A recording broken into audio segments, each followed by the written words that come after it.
Assalamualaikum, selamat datang di channel kajian eksklusif, tempat ceramah dan video seputar Islam.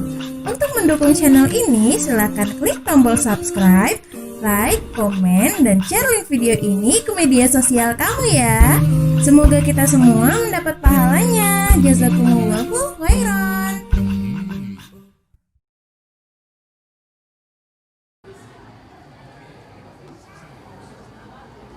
Sehat-sehat semua? Ya, nampaknya sehat, tidak ada yang pakai masker. 1, 2, 3 orang, 4 orang pakai masker, yang lain enggak.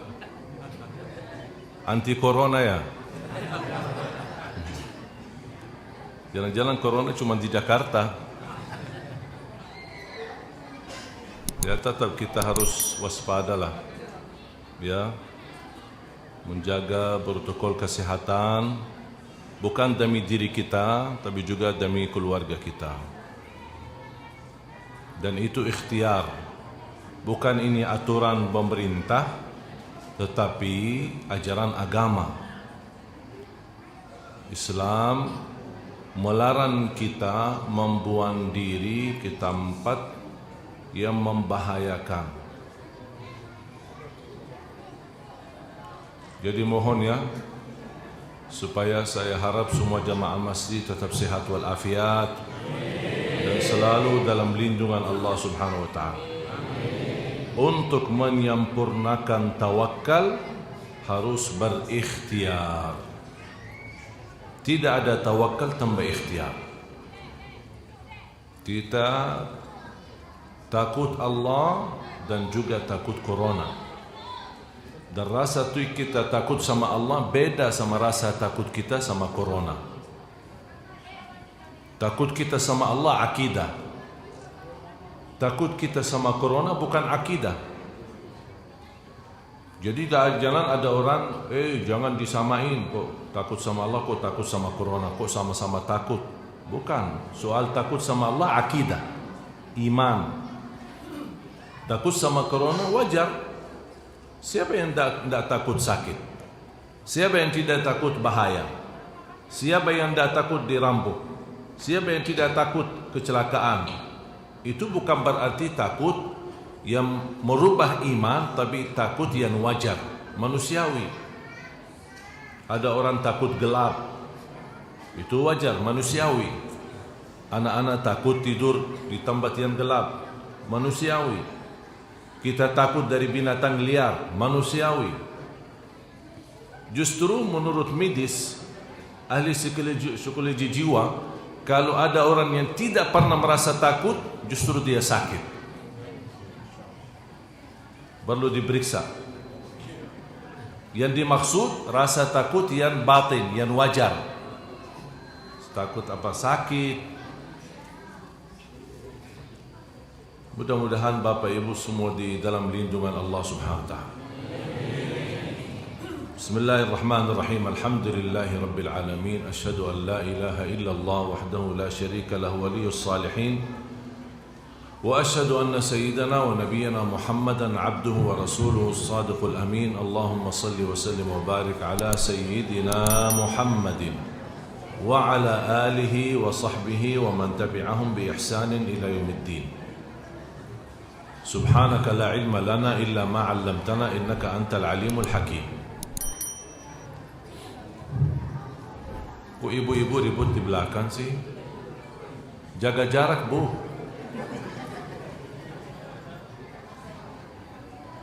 Jaga jarak sama laki-laki maksud saya. Kok langsung persentuhan sama laki-laki sih? Bukan muhrim.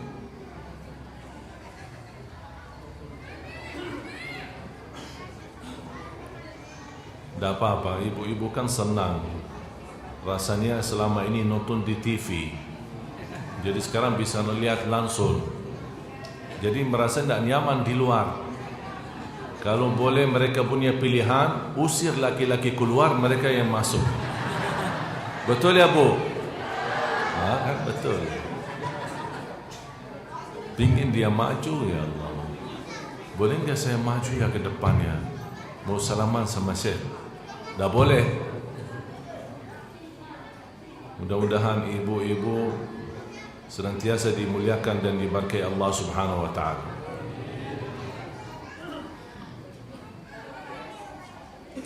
Jemaah sekalian yang dimuliakan Allah Subhanahu wa taala.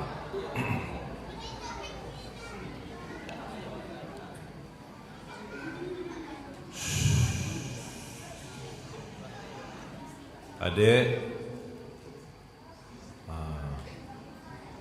ini lagi main apa ya adik-adik?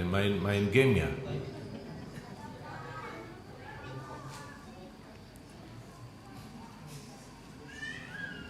Adik-adik yang bawa kamera itu mana? Sini adik, sini ke depan. Adik,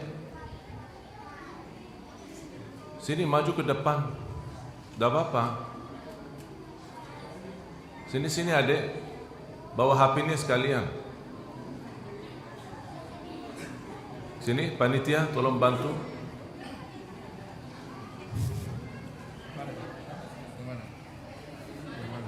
Dia tahu diri, dia tahu.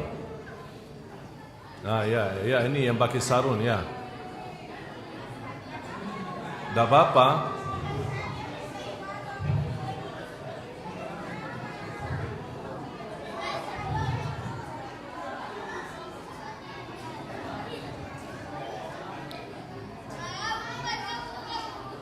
Itu yang pakai sarung,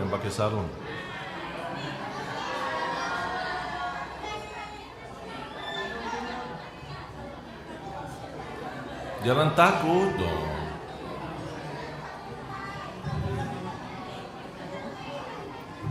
Kan kamu orang berani.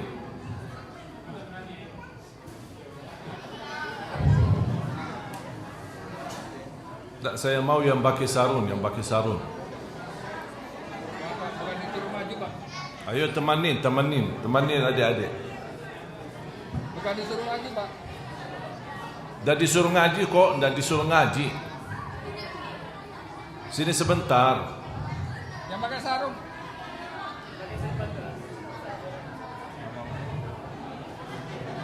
Dah mau ya?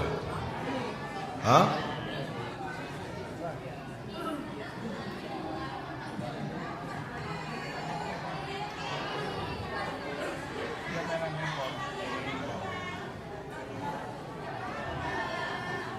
Udah begini, saya yang ke situ.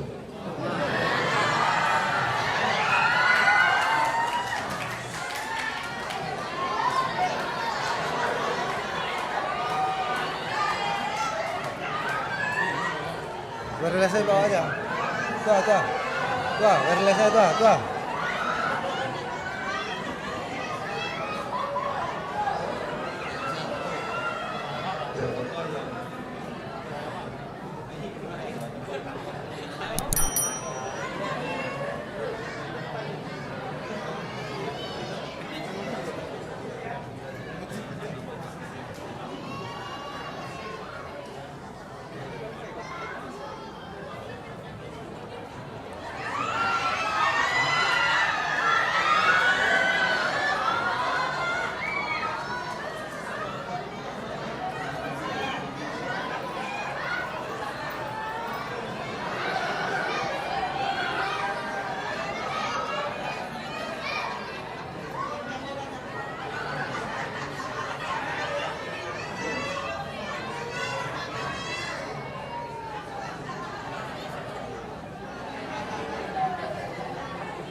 Saya cuma dapat namanya Rizki.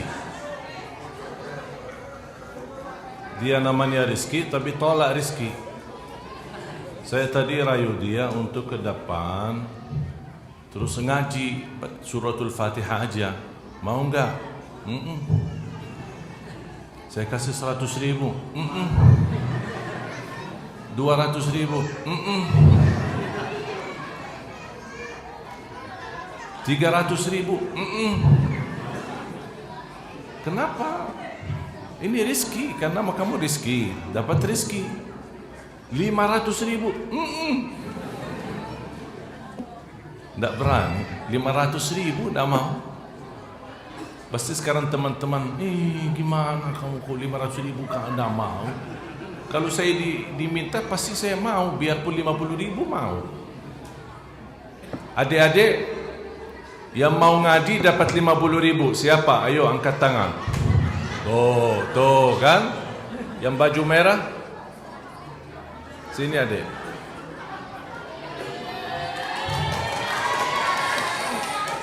Terus yang satu lagi sebelahnya, sini.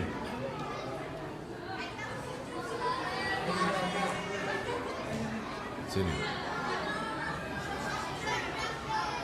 Salim. Oh, bajunya Spiderman ya? Anak saya suka Spiderman. Salim. Ada mic? Nggak ada.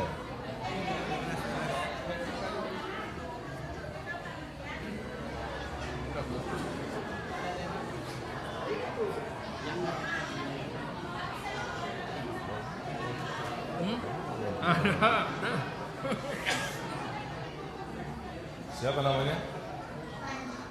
Hah? Bisa nggak ngaji surah apa saja bebas, terserah. Al-Fatihah bisa. Yuk. Yang semangat ya.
Sama siapa ngaji? Hah? Ustaz? Ustaz Haikal? Raikal? Raigar? Mana Ustaz Raigar? Ini Ustaz Raigar. Raigar. Ustaz Raigar. Hah? Ustaz Raigar Taigar gitu? Bukan. Berapa lama ngaji sama Ustaz? Ini sama juga sama Ustaz Raigar. Raigar Taigar. Coba kasih coba kita ini.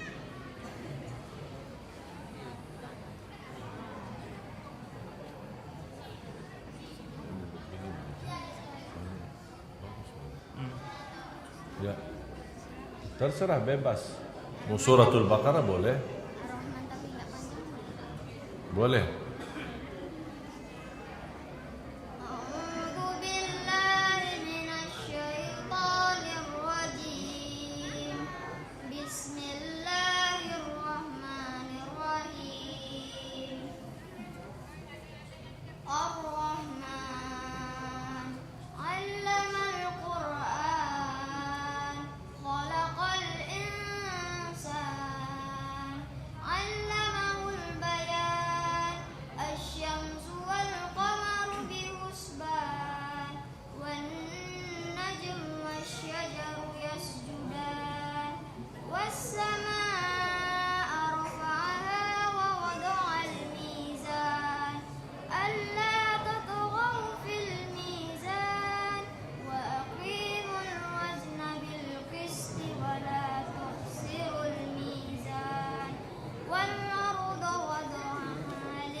Ya, cukup.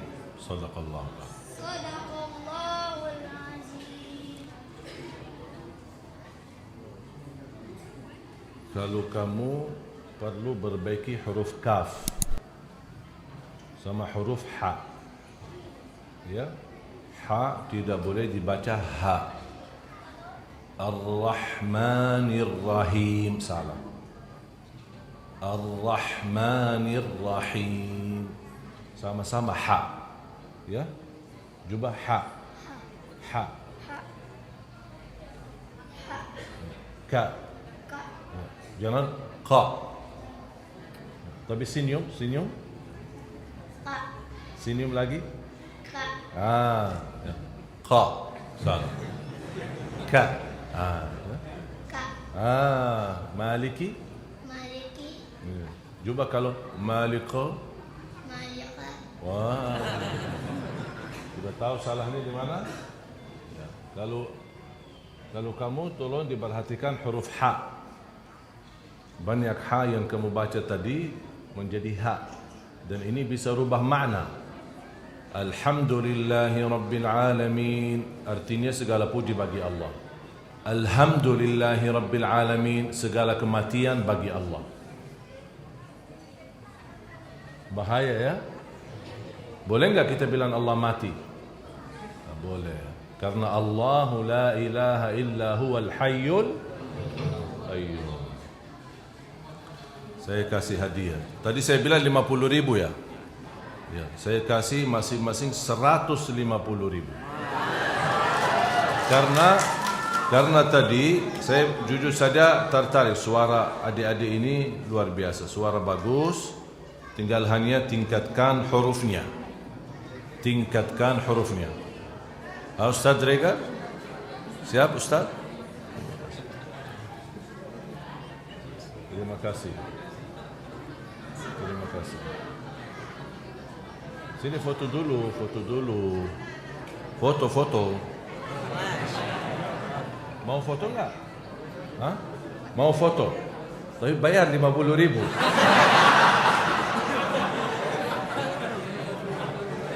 Kamu dah bisa bilang dah ada uang. Ini kan baru 150 dan 150. Mau enggak bayar?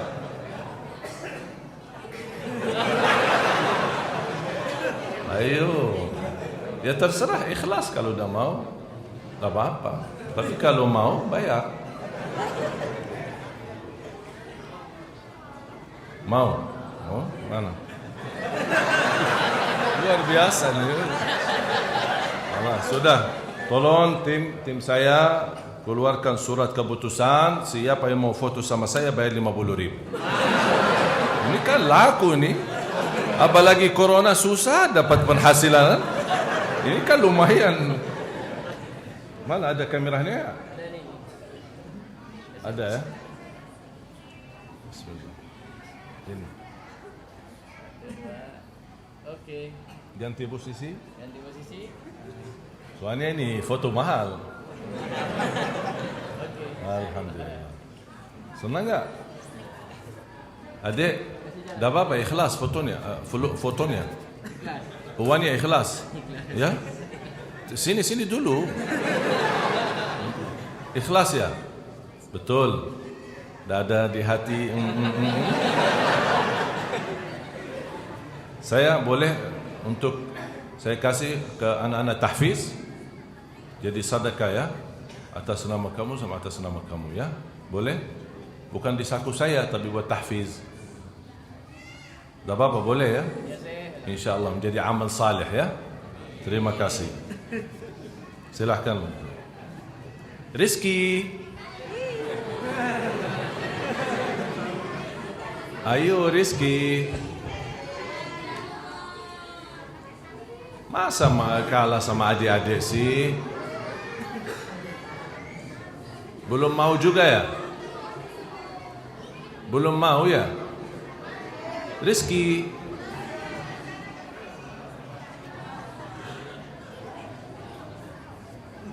Bapak Ibu jamaah sekalian dimuliakan Allah Subhanahu wa taala.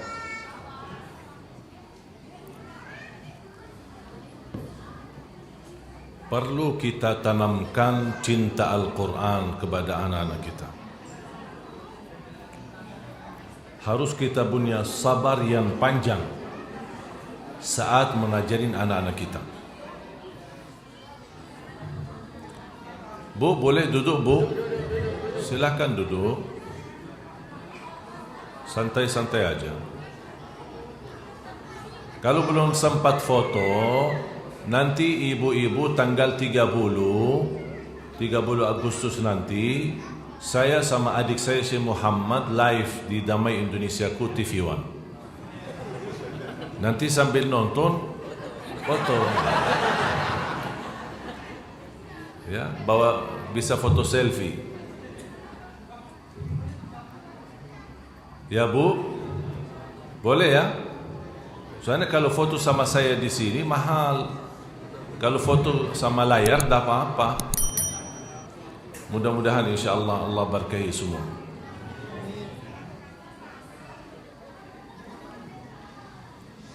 Ada dua kisah. Mudah-mudahan Bapak Ibu bisa memahami pesan di dalam dua kisah ini. Ada seorang masuk masjid.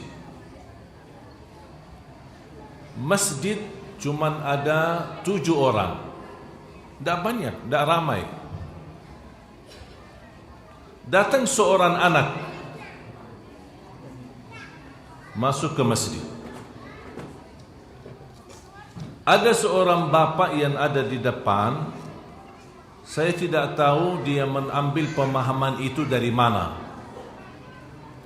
Lihat anak berada di saf pertama sama bapak-bapak, dia dorong anak itu ke belakang. Anak-anak kamu di belakang. Padahal anak itu sendiri. Dan cara menegurnya dan cara memberitahu kepada anak cara yang kasar. Dan ini cerita diceritakan oleh guru saya. Tahu enggak perilaku seperti ini akibatnya apa? Sang anak itu 55 tahun tidak mau salat dan tidak suka masjid.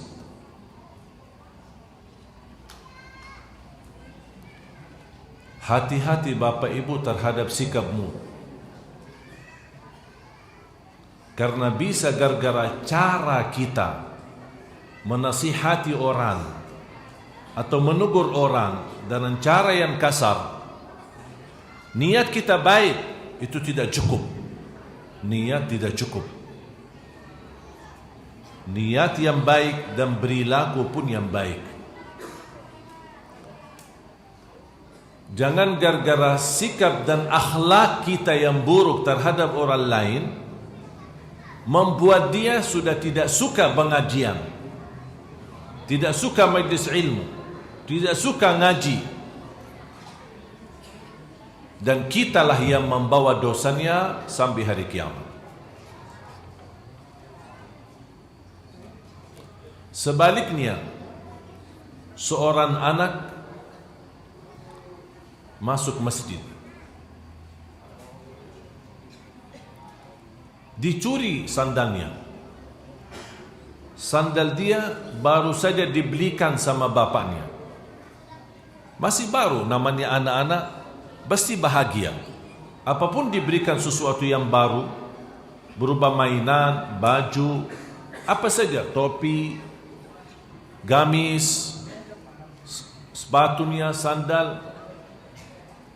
Ketika anak itu keluar dari masjid, melihat sandalnya tidak ada, menangis dan tidak henti nangisnya.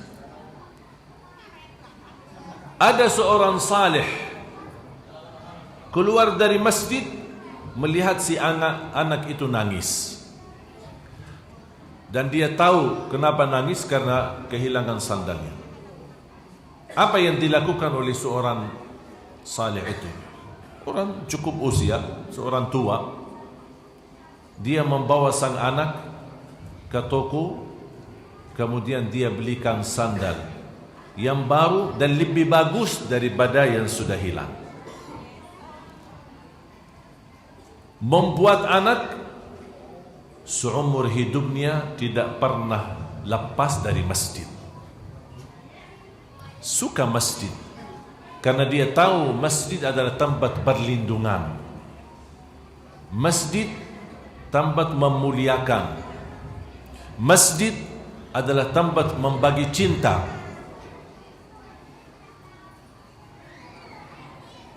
Singkat cerita Bapak Ibu, kalau boleh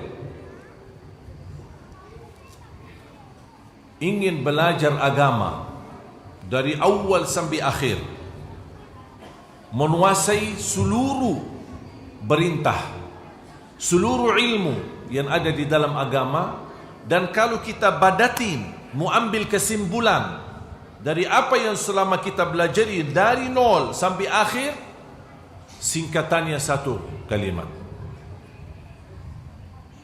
akhlaqun karimah. Itu inti agama Islam. Dengan kemuliaan akhlak, Anda bisa meraih derajat yang tinggi di dalam surga, melebihi ahli tahajud dan ahli puasa. Bisa jadi Anda bukan ahli tahajud, bukan ahli puasa, tetapi dengan kemuliaan akhlakmu, Allah tinggikan derajatnya sampai melebihi posisi derajat mereka. Bahkan orang yang mulia akhlaknya, dijamin dia dekat sama Nabi Muhammad sallallahu alaihi wasallam. Aqrabukum minni majlisan yaumal qiyamah ahasinukum akhlaqa. Yang terdekat kepadaku hari kiamat, kata Rasulullah, adalah yang termulia akhlaknya.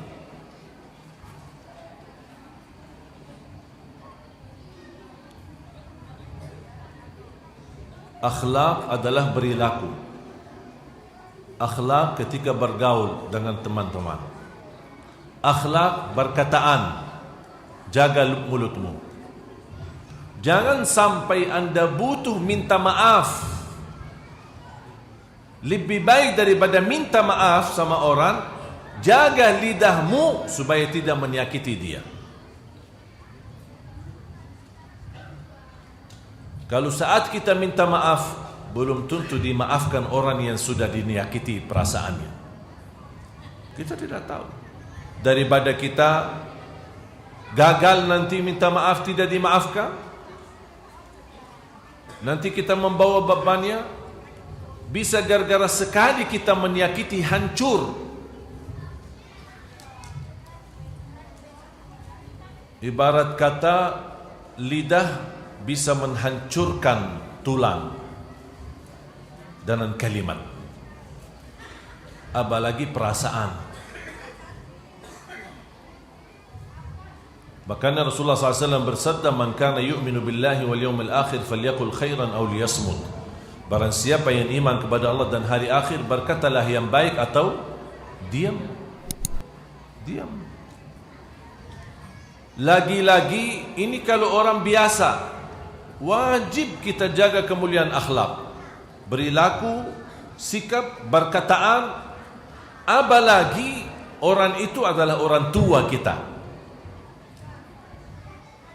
Apalagi orang itu adalah istri kita, suami kita. Lebih-lebih tinggi derajat kemuliaan akhlak kita di sisi Allah, dan lebih-lebih sengsara dan kehinaan di sisi Allah kalau kita berburuk akhlak bersama keluarga.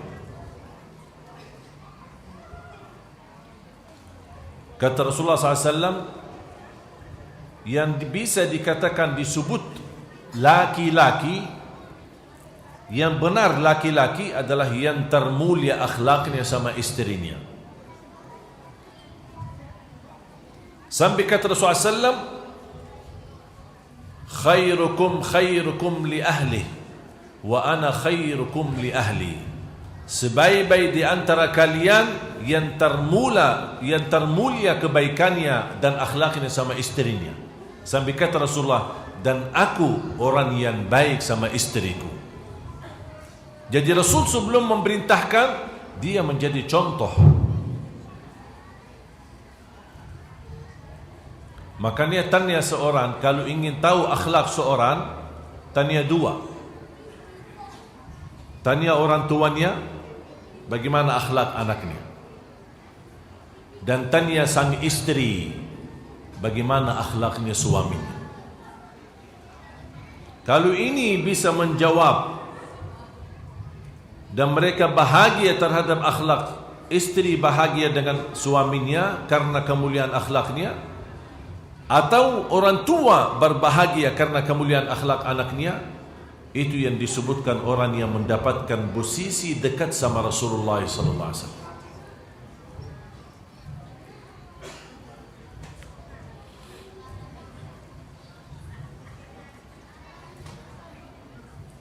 Bapak Ibu jamaah sekalian dimuliakan Allah Subhanahu wa taala, termasuk bermulia akhlak ketika amar ma'ruf nahi munkar. Bermulia akhlak ketika seperti majlis ini kita ramai-ramai. Mungkin ada ibu-ibu merasa kesempitan tempat, bergeser sana bergeser sini, tapi hatinya bersih, tidak ada dengki dan iri atau hasud atau rasa sombong. Apaan ku deket, bau, Tidak, dia senang karena dia meyakini dan merasakan kesempitan sebenarnya bukan tempat, tapi kesempitan ada di hati. Dia tidak pernah mensoalkan tempat, dan itu tanda kemuliaan akhlak seorang. Sama juga bapak-bapak, kita berduduk bersama-sama, kita tidak pernah mempandangi orang yang ada di samping kita, siapa dia, asal usulnya, tapi kita bersikap baik sama semua orang. Saya yakin yang ada di kanan kiri bapak ibu, belum tentu anda bisa kenal lama, belum tentu anda dekat. Mungkin salah satu jamaah, mungkin orang yang posisinya datang dari jauh. Apa yang membuat kita terima dia duduk di samping kita? Bukan bagian dari keluarga, bukan teman dekat, tapi karena Allah Subhanahu wa ta'ala. Dan itu tanda kemuliaan akhlak. Masuknya Islam di Indonesia, sambil Indonesia menjadi negara terbesar sedunia penduduknya Islam, tidak lewat perang, tidak lewat permusuhan, tidak lewat berantem, tapi lewat akhlak yang mulia. Sejarah kedatangan para habaib dari Hadramaut sebelum merdeka Indonesia. Indonesia sebenarnya sebelum merdeka ada Indonesia. Jangan ada orang berpikir Indonesia baru datang habis merdeka. Sebelum merdeka ada negeri kita Indonesia, cuma dijajah.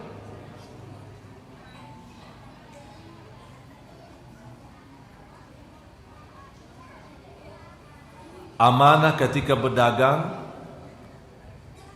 jujur ketika berdakwah, menyebarkan senyum, menyebarkan santun, kebaikan, cara halus bawa dakwah. Itu yang membuat orang Indonesia tertarik.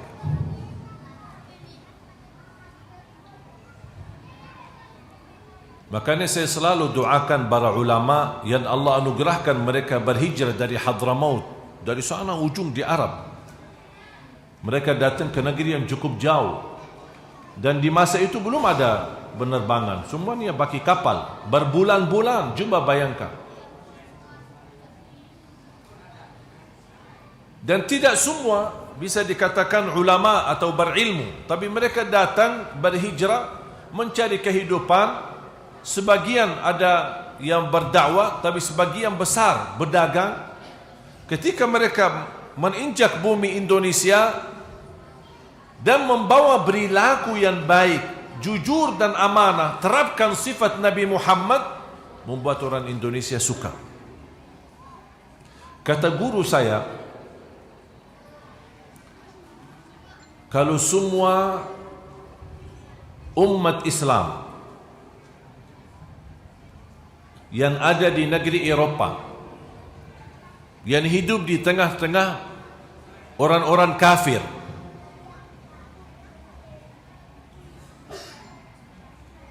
Ada warga Indonesia bikin persatuan, lembaga atau ormas.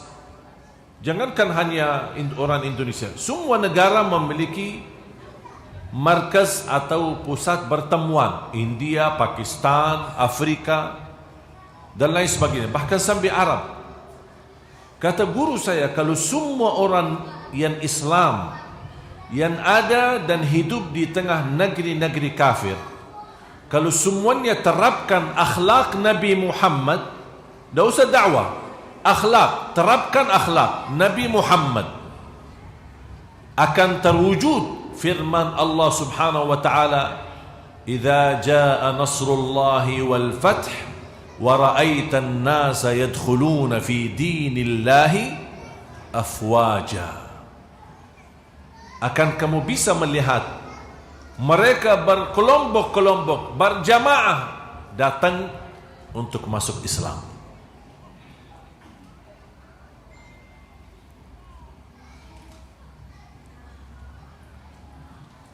Bapak Ibu jamaah sekalian, yang kita hadapi di negeri kita Indonesia sebenarnya bukan masalah politik, bukan persoalan pemerintah,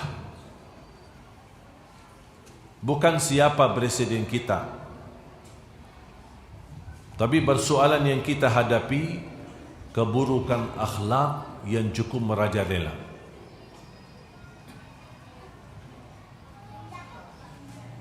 Mau dia pejabat, mau dia pemimpin, mau dia rakyat biasa, mohon maaf Bapak Ibu, cukup banyak tidak menjaga amanah dan kejujuran di antara kita.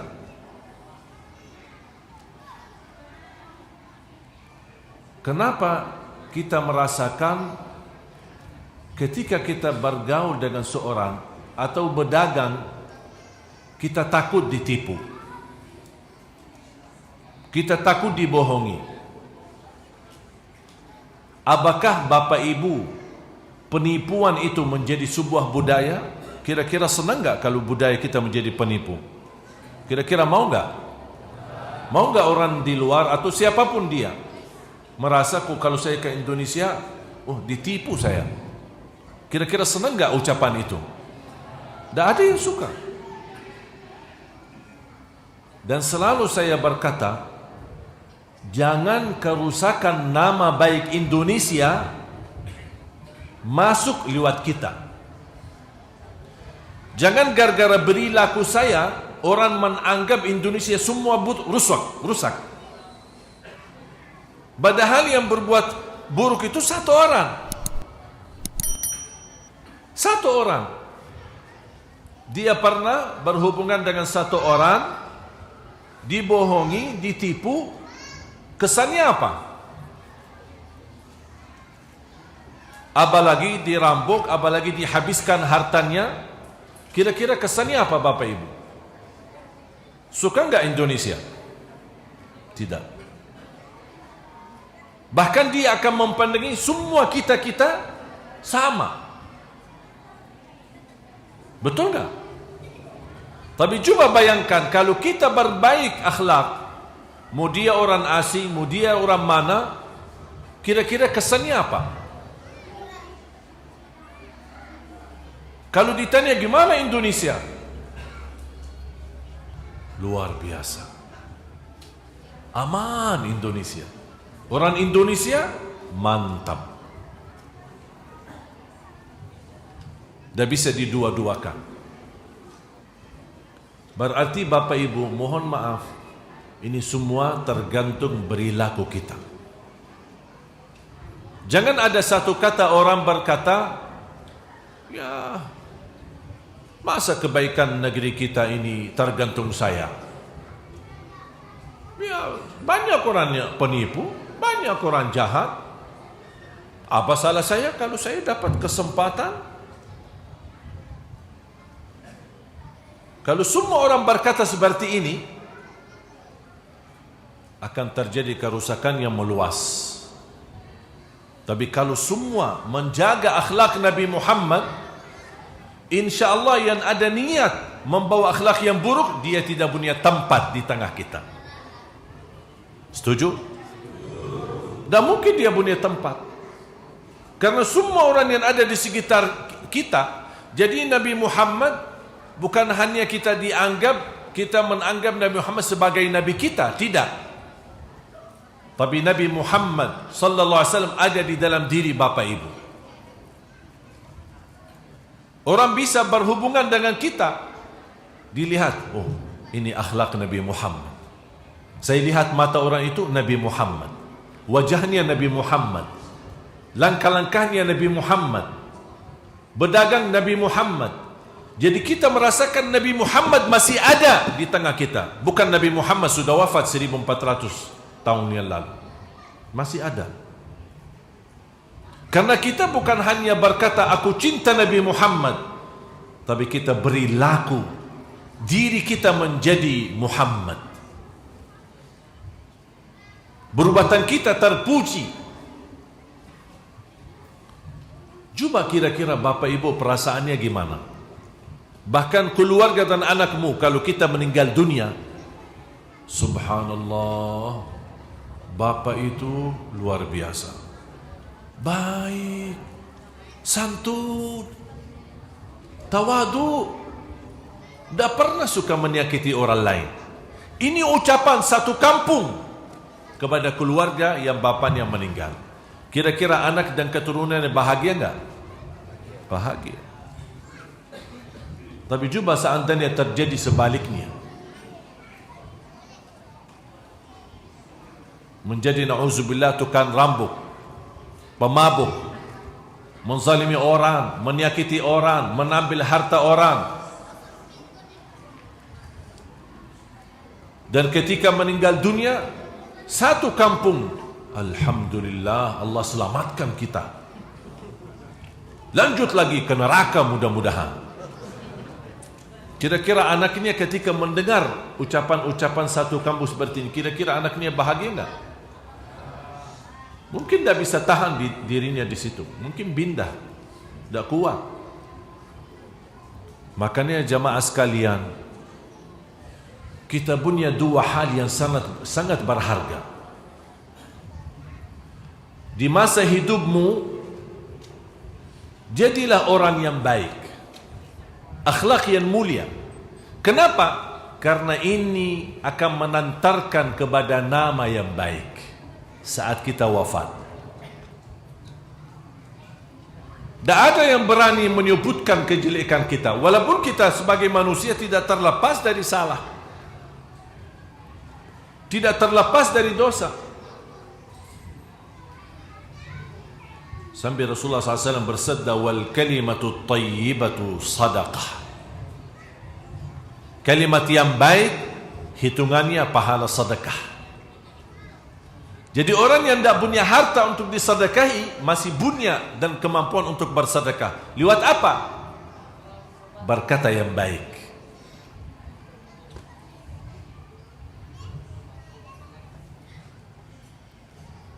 Kemarin saya ketemu seorang ibu, saya sudah kenal lama.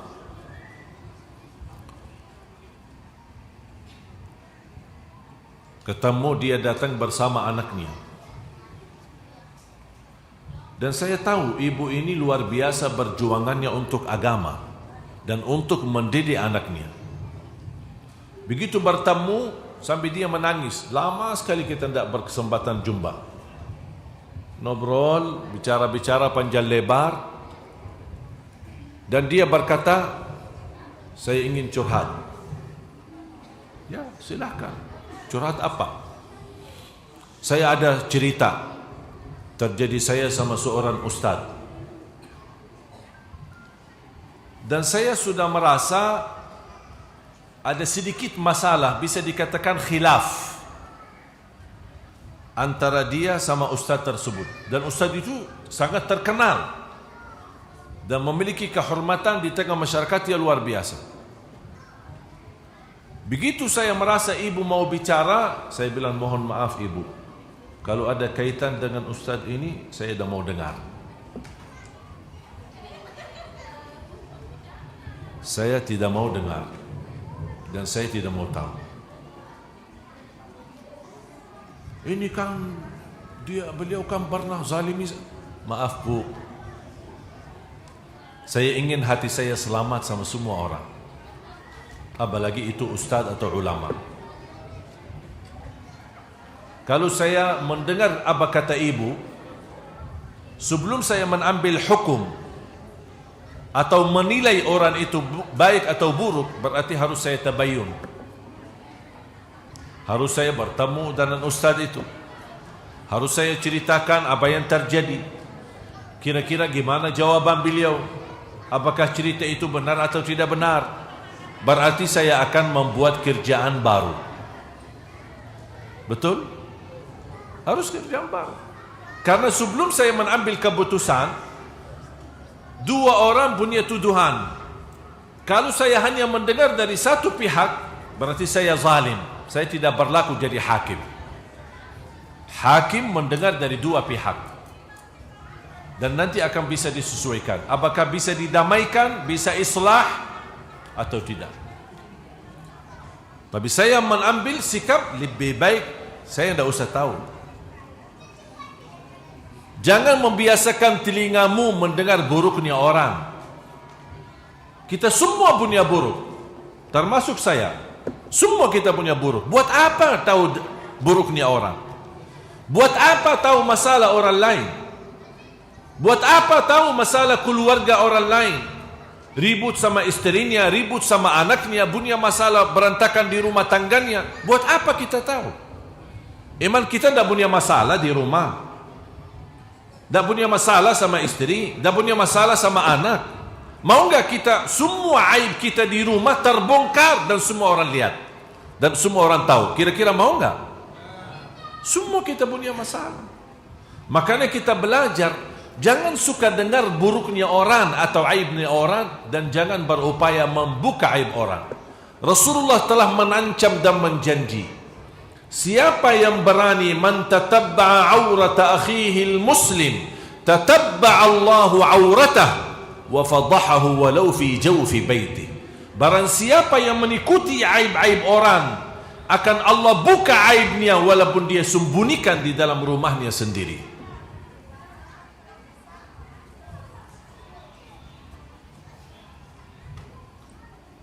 Saya mengambil pelajaran ketika saya mengambil keputusan. Tidak tahu, tidak mau tahu tentang orang lain. Kalau saya tidak bisa mendapat berita yang baik, saya tutup telinga.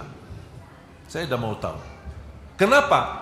Kalau besok saya bertemu dengan orang ini dan saya salaman, hati saya senang, suka, bahagia. Tidak ada sedikit atau titik hitam di hati saya terhadap orang itu. Lagi-lagi kalau ada orang jamaah datang ke saya, dia ingin menceritakan si A, si B memfitnahi saya.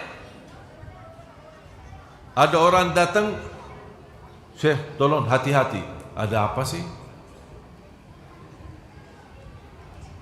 Sebelum dia lanjut bicara, stop dulu. Kalau kamu datang mau bawakan berita, ada orang, ustaz atau siapapun dia sedang menjelekkan saya, atau dia berkata buruk terhadap saya, mohon maaf, saya tidak mau tahu. Tutup.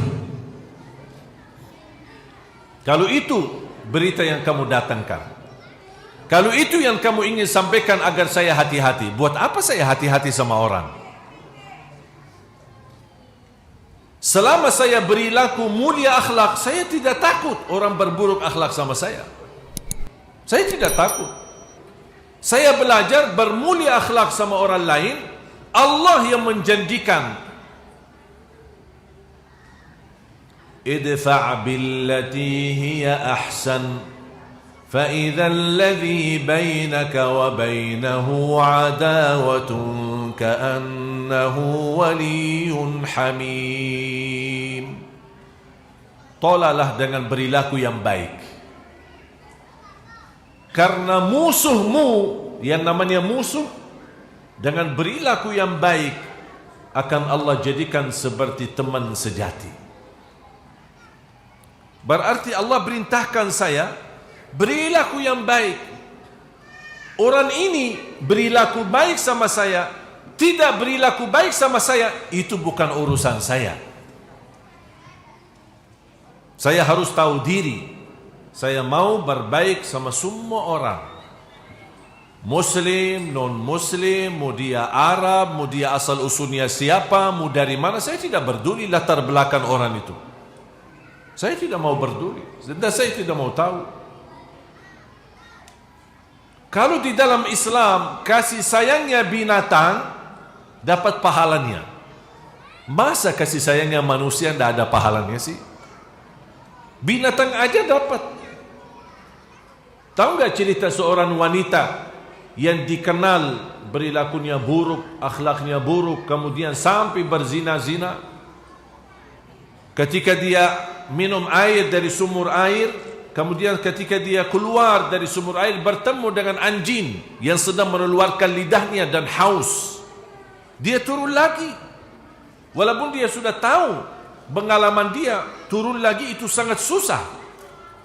Apalagi tidak punya tempat untuk bawa airnya, botol atau gelas atau apa.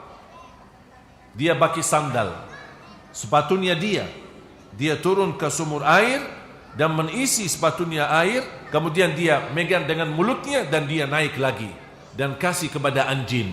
Allah subhanahu wa ta'ala melihat perbuatannya, Allah ampuni dosanya, dan Allah masukkan dalam surganya.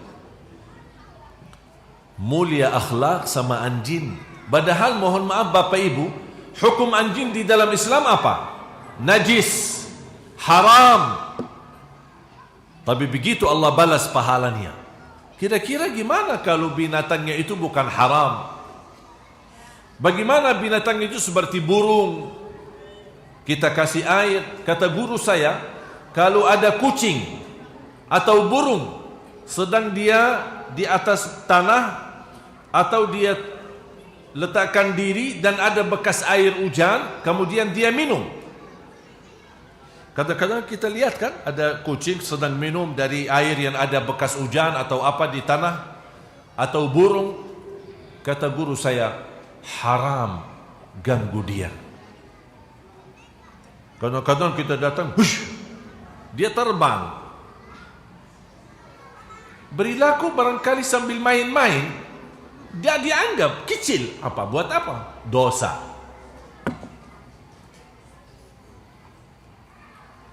Menunjukkan orang binatang sedang minum, dia menikmati, daripada kita lindungi dan kita minta anak-anak kita tahan dulu nak, biar kucingnya habis minum dulu.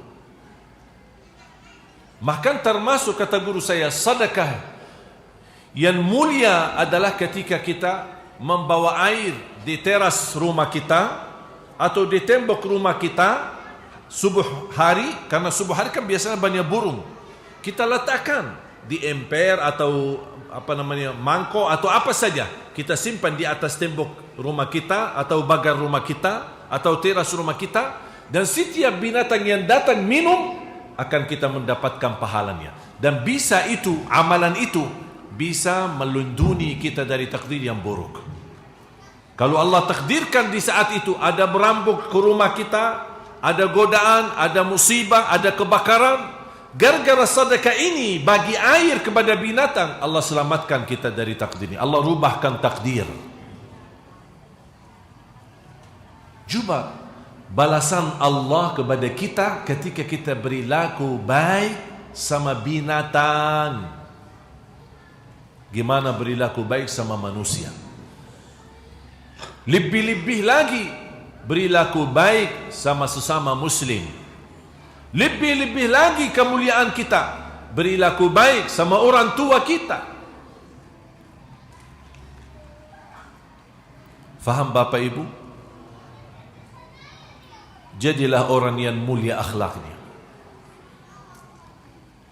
Mohon maaf kalau kita tidak dapat dari kemuliaan akhlak, tidak dapat pahala. Anggap ya, mohon maaf ya, anggap kemuliaan akhlak tidak ada pahalanya, tidak dapat darjah tinggi di surga, tidak dapat apa-apa dari Allah, cuma dapat satu, menjadi orang terpilih dekat sama Rasulullah. Menurut saya itu cukup. Siapa yang tidak mau dekat sama Rasulullah? Kita aja yang belum pernah bertemu dengan Rasul, tidak pernah mempandangi Rasul, merasa sangat rindu Rasulullah SAW. Ingin mempandangi wajahnya, walaupun melalui mimpi. Siapa yang tidak mau? Itu menjadi tanda cinta kita. Apalagi kita terpilih posisi duduknya di samping Rasulullah sallallahu alaihi wasallam.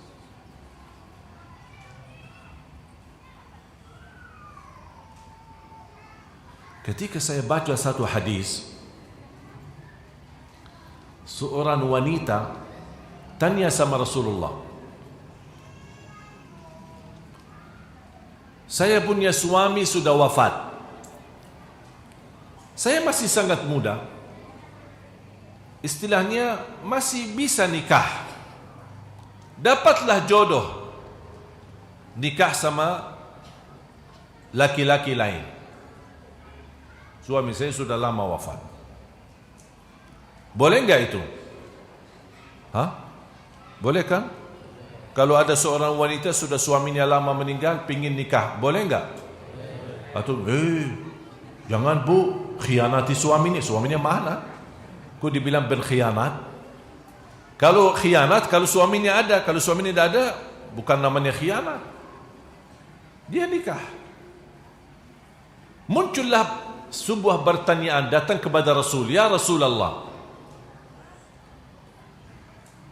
saya sudah nikah, suami saya sudah wafat, saya nikah, ternyata bukan laki-laki yang nikah lagi, wanita juga bisa nikah lagi, betul? Pertanyaannya apa seorang ibu itu kepada Rasul? Saya sama siapa nanti di surga? Penasaran kan? Kalau kita belajar, kita bersama keluarga di surga kan? Tapi gimana posisi seorang perempuan yang suaminya 2 atau 3? Saya kenal ada satu perempuan suaminya 17. Saya tidak tahu apakah suami yang kurang suka dengan dia atau dia kurang suka dengan suami. Cerai, begitu habis iddah langsung dia nikah lagi. Cerai habis iddah nikah lagi sampai 17. Saya kenal baik, saya kenal. Tapi bukan di sini, di Arab ya, bukan di Indonesia. Ada di negeri sana. Jadi bagaimana posisi seorang wanita yang Allah menjanjikan akan dipertemukan dengan keluarga di dalam surga? Terus bagaimana posisi wanita yang suaminya lebih dari satu? Dia sama siapa nanti? Tidak mungkin dia semua bersama suami semua bergauli, tidak boleh. Apa jawab Rasulullah SAW? Dia bersama yang termulia akhlaknya. Subhanallah. Ternyata kemuliaan akhlak itu pengaruh. Sampai Allah menjadikan mereka bertemu kembali di dalam surga karena kuncinya kemuliaan akhlak. Bukan karena siapa yang terkaya, bukan siapa yang berilmu, bukan siapa yang ustaz, bukan siapa yang prof, bukan siapa jabatannya, enggak. Mungkin ada seorang, mungkin ilmunya besar, dia ulama di luar di mata orang, tapi buruk akhlaknya di rumahnya sendiri. Na'udzubillah min dzalik.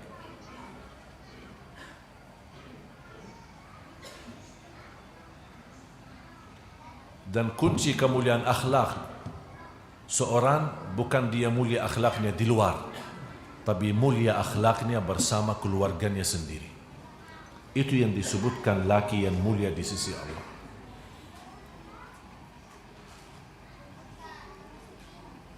Belajar Bapak Ibu menjadi orang yang baik, walaupun mohon maaf sama orang yang menzalimi kita.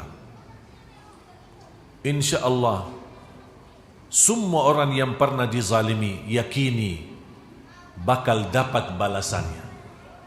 Akan dikembalikan. Ada yang merasa hartanya ditipu orang, wallahi dikembalikan.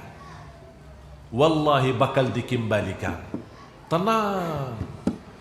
Allah telah bersumpah, bukan Rasulullah, bukan saya, bukan ulama. Allah sendiri pernah bersumpah. Siapapun yang menzalimi orang lain, aku akan kembalikan haknya yang dizalimi di dunia sebelum di akhirat. Wa izzati wa jalali. Apalagi kalau orang yang dizalimi berdoa. Salah satu doa yang makbul, orang yang dizalimi. Makbul, tidak ditolak. Dan ketika dia mengangkat tangannya bermunajat kepada Allah, karena orang ini menyakiti hatinya, menyakiti perasaannya, menzalimi dia dengan sikap dan akhlaknya, atau dia membawa isu fitnah, dan dia bermunajat kepada Allah, ya Allah, ini orang zalimi saya. Dan Allah tahu dan maha tahu sebenarnya cerita itu apa, dan ternyata betul di mata Allah itu orang menzalimi orang lain. Kata Allah, wa izzati wa jalali, demi kemuliaanku dan keagunganku, aku akan segera tolong orang yang dizalimi dan mengambil haknya dari orang yang menzaliminya.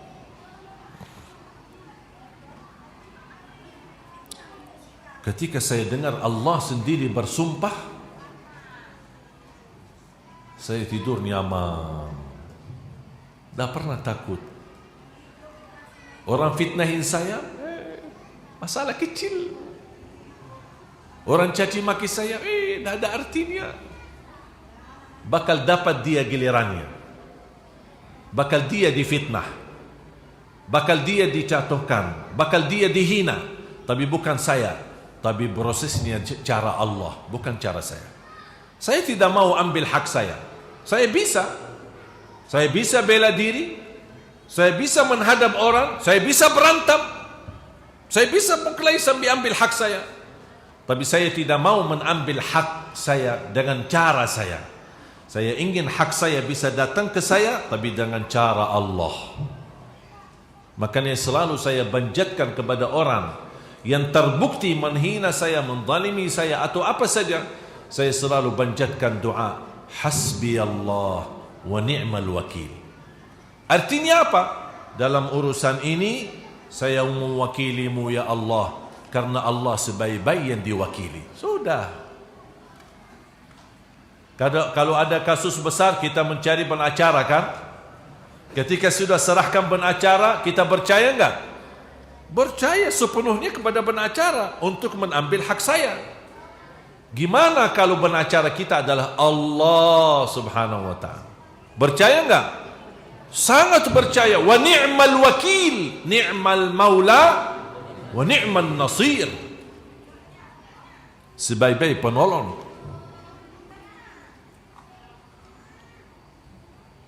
Saya akhiri satu cerita. Rasulullah sallallahu alaihi wasallam sebelum jadi nabi sudah terbiasa di tengah kuffar Quraisy.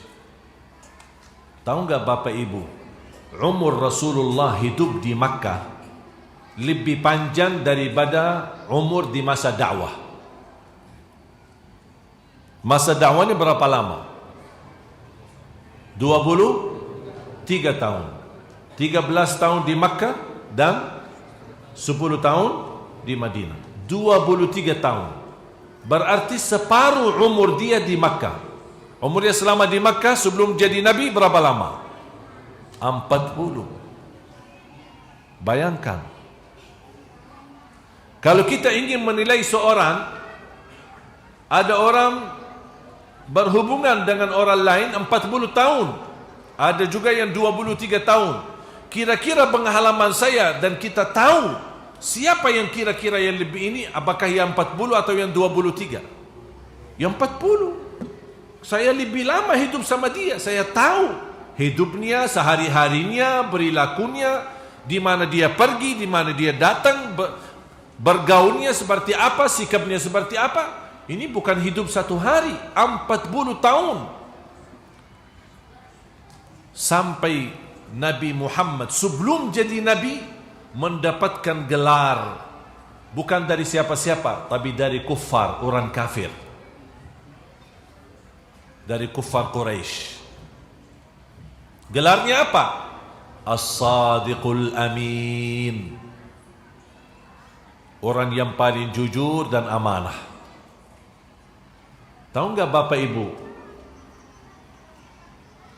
termasuk ketika Nabi Muhammad sudah jadi Nabi dan lebih daripada separuh penduduk Makkah belum mau terima Islam, tapi masih Nabi Muhammad di mata mereka As-Sadiqul Amin. Buktinya apa? Kalau mereka punya harta kelebihan, harta di rumah, mereka takut simpan. Dia simpan hartanya di mana? Di bank. Bank siapa? Bank Muhammad. Mereka datang kepada Nabi Muhammad, mohon, saya percayamu, tapi saya tidak mau masuk Islam. Ini harta saya, tolong simpan, amanah. Rasul terima. Ini kafir. Dia kafir, tapi Rasul terima. Ketika waktu Allah izinkan Nabi Muhammad berhijrah, hijrah malam hari, dia mungkin dia datangi ke rumah orang, kembalikan amanah. Sudah malam, orang pada tidur. Dia panggil Ali bin Abi Talib. Wahai Ali, padahal di masa itu, waktu hijrah, kuffar Quraisy sedang sepakat untuk membunuh Nabi Muhammad. Coba bayangkan, bisa aja Nabi Muhammad sakit hati, bisa aja Nabi Muhammad merasa dizalimi. Kalian lagi meeting ya, lagi rapat ya, mau bunuh saya ya. Kalian lupa ya harta kalian ada di saya ya. Udah halal, halalan thayyiban, saya bawa lari aja. Ini sekarang zaman ini muncul seperti itu. Karena orang jahat, kalau kita dapat kesempatan ambil hartanya, ini orang jahat, tapi terus bagi kamu apa? Halal. Halal bagi kita. Nabi Muhammad tidak mau. Panggil Ali, wahai Ali, ini harta-harta si fulan, semua nama-nama masing-masing. Saya Allah izinkan untuk berhijrah. Besok pagi, mohon wahai Ali, kembalikan harta-harta mereka kepada mereka masing-masing. Ini musuhmu ya Rasulullah, ini musuh, bukan sahabat, bukan teman, ini musuhmu. Tetap Nabi Muhammad berlaku baik, karena dia tidak mau dirusak nama As-Sadiqul Amin, orang yang paling jujur dan amanah. Kira-kira Bapak Ibu mau nggak dapat gelar itu di mata Allah SWT? As-Sadiqul Amin. Datang As-Sadiqul Amin, sudah pergi As-Sadiqul Amin. Dari mana As-Sadiqul Amin? Ketemu siapa? As-Sadiqul Amin. Masya Allah, itu yang kita butuhkan. Insya Allah kalau kita terapkan seperti ini, saya jamin negeri kita insya Allah makmur, aman, berkah. Dan dari sifat As-Sadiqul Amin, kita terapkan akhlak Nabi Muhammad, wallahi bisa jadi kun fayakun, Allah rubahkan nasib Indonesia. Sebagaimana kun fayakun, Allah kirimkan virus corona, semua dunia kencang. Jatuh ekonominya, jatuh politiknya, bersoalan macam-macam, sampai sekarang belum bisa diatas. Jangankan ekonomi orang biasa, ekonomi negara yang penghasilannya miliaran bahkan triliunan terganggu. Krisis gara virus kecil yang tidak bisa dipandangi oleh mata. Kun fayakun. Siapa yang berani melawan Allah, Allah akan kirimkan pasukannya. Di antaranya corona. Kecil.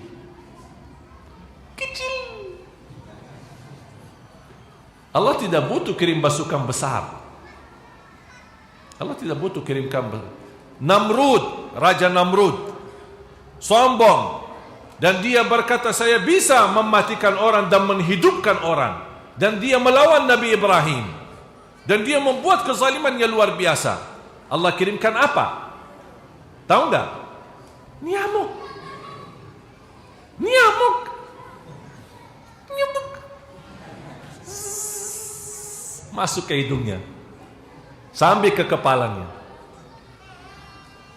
Beberapa saat pusing. Gimana tahu nggak hentikan pusingnya? Obatnya apa? Supaya dia hilang pusing kepalanya. Harus dipukul dengan sandal. Raja Namrud, obatnya dipukul dengan sandal. Semua orang ajudannya, pendampingannya tidak ada yang berani. Pukul saya, aku perintahkan kalian pukuli saya. Akhirnya semua ikut memukul, membantu dia mukul kepalanya. Habis dipukul, Adam diam, nyamuknya diam. Allah biarkan sesaat, pusing lagi. Karena masih nyamuknya di dalam. Kecil. Tapi sebenarnya basukan Allah bukan dipandangi dengan kecilnya atau besarnya, tapi di dalamnya kekuasaan Allah. Sampai dipukuli seperti ini, lama-kelamaan dia mati gara-gara terlalu banyak dipukul. Ya. Kun fayakun, selesai masalah.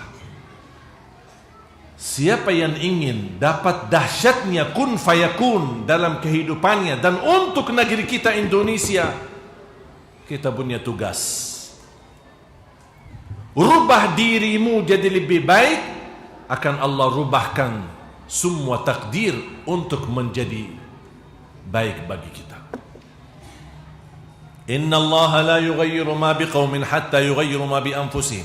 Allah tidak akan merubah nasib satu kaum sampai mereka mampu merubah dirinya sendiri. Berarti mulai dari kita. Jangan minta Allah rubah kalau kita belum rubah. Kalau mau wujudkan perubahan yang luar biasa, Allah akan wujudkan perubahan yang luar biasa. Tapi kalau anda merubah diri biasa-biasa, Allah juga merubahkan takdirnya dengan cara yang biasa-biasa. Tinggal kita milih, mau luar biasa atau biasa-biasa. Makanya itulah menjadi salah satu upaya ikhtiar membangun satu program, membangun cita-cita. Saya berada di Indonesia, Bapak Ibu sudah 12 tahun. Alhamdulillah. Sudah menjadi rakyat Indonesia atas hadiah dan anugerah dari Bapak Presiden. Waktu itu 2011 Bapak SBY. Saya diberikan warga negara Indonesia. Semenjak saya menerima penghargaan menjadi warga negara Indonesia, saya merasa memiliki kewajiban yang beban untuk pertama menjaga nama baik Indonesia, yang kedua memuliakan rakyat Indonesia. Dan saya ketika memfikir bagaimana cara saya memuliakan rakyat Indonesia, mohon maaf saya bukan keturunan Raja Salman. Saya tidak bisa memuliakan dari segi harta karena saya bukan keturunan dari raja. Tapi ketika saya menggali dan mencari bagaimana saya bisa memuliakan rakyat Indonesia, ternyata saya menemukan jawabannya. Kunci kemuliaan Al-Quran. Saya berupaya dan memperjuangkan rakyat Indonesia kembali kepada Al-Quran. Cintailah Al-Quran. Jangan lewat satu hari belum baca Al-Quran. Nikmati Al-Quran. Hidupkan Al-Quran dalam kehidupanmu sehari-hari. Jadikan Al-Quran adalah imam yang membawa kita selamat dan bahagia. Makanya dari program itu dan cita-cita ini terwujudlah program 1 juta penghafal Al-Quran untuk Indonesia. Saya selalu bermunajat kepada Allah. Ya Allah, aku mohon jangan cabut nyawa saya sampai 1 juta penghafal Al-Quran untuk Indonesia menjadi kenyataan. Membangun 100 markas untuk mewujudkan cita-cita itu. Dan Alhamdulillah sudah kita mulai programnya. Sudah berjalan dan sudah dibangun di beberapa titik. Ada beberapa tempat rumah tahfiz, ada pesantren. Dan insya Allah kita kemarin di Pekanbaru bertemu sama seorang jamaah yang sudah ikhlas menwakafkan tanahnya, dan insya Allah kita akan bangun menjadi salah satu markas dari 100 pusatnya di Riau, di Pekanbaru, yang insya Allah akan membangun masyarakat Riau menjadi ahlul Quran di dunia dan di akhirat. Bahkan alhamdulillah berhasil merayu adik-adik saya. Saya hadirkan 7 adik saya dari Madinah. Walaupun mereka belum warga negara Indonesia, tapi insya Allah doakan semoga mereka bisa berwarga negara. 7 orang, karena adik-adik saya jumlahnya 12 timnas. Saya hadirkan 7, dan 5 dari 7 saya jodohkan sama orang Indonesia. Saya jodohkan supaya mereka betah. Saya nikahkan di Indonesia. Yang perempuan saya nikahkan di Indonesia, yang laki-laki saya nikahkan di Indonesia. Walaupun lebih banyak laki-laki.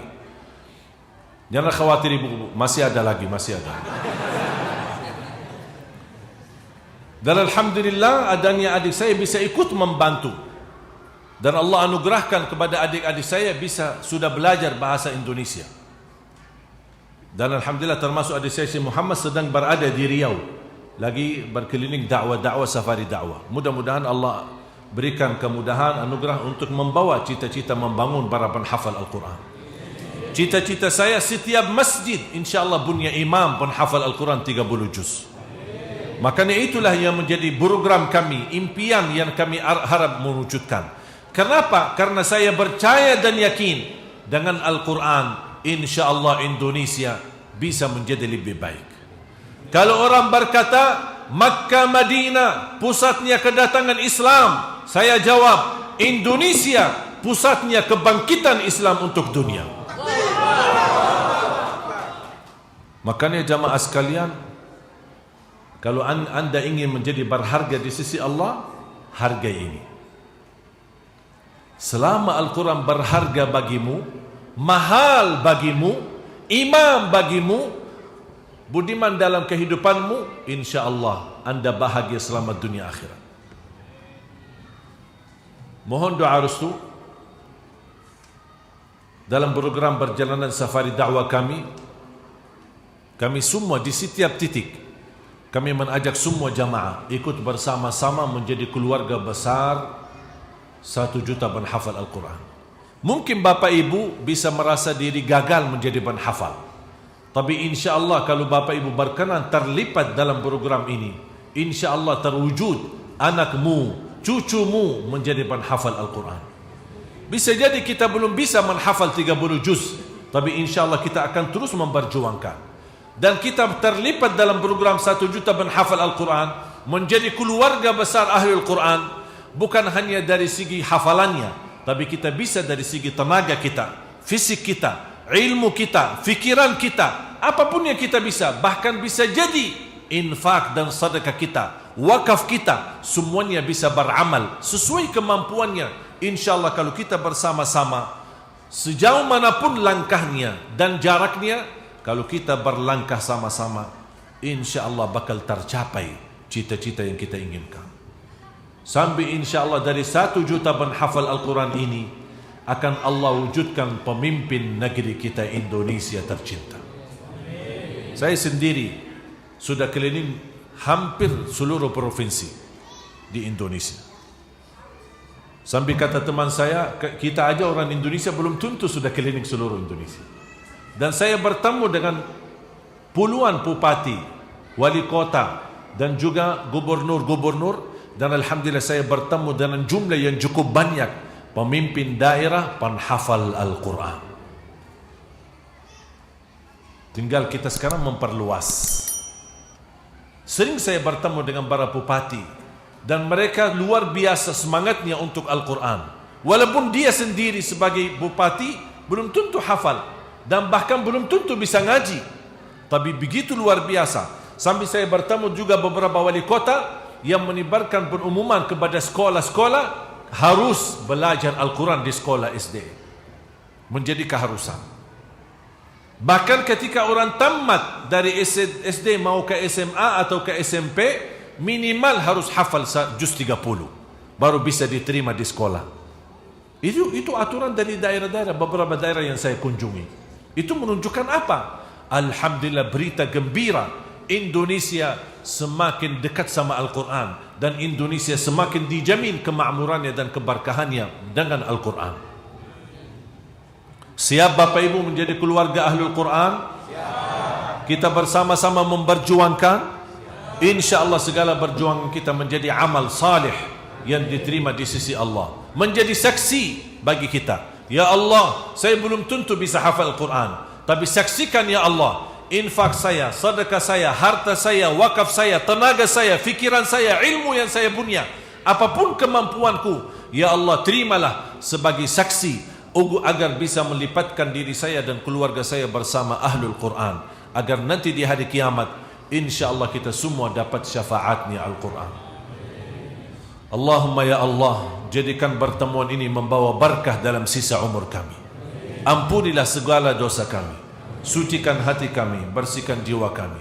Aku mohon ya Allah, jadikan kami semua Ahlul Quran, keluarga kami penghafal Al-Quran, keturunan kami yang membanggakan kami di hadapan-Mu hari kiamat.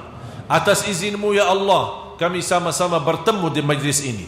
Berilah kepada kami kemuliaan, sama-sama bertemu kembali di dalam surga-Mu ya Allah, bersama Nabi Muhammad sallallahu alaihi wasallam. Ya Allah, aku mohon untuk semua jamaah yang hadir, selepas majlis ini masing-masing pulang sudah dituliskan namanya mendapatkan syafaatnya Al-Quran. Amin ya rabbal alamin. Rabbana atina fid dunya hasanah wa fil akhirati hasanah wa qina adzaban nar. Wa sallallahu ala sayyidina wa nabiyina Muhammad wa ala alihi wa sahbihi baraka wasallam. Walhamdulillahi rabbil alamin. Kurang lebihnya mohon maaf dan saya serahkan kepada panitia.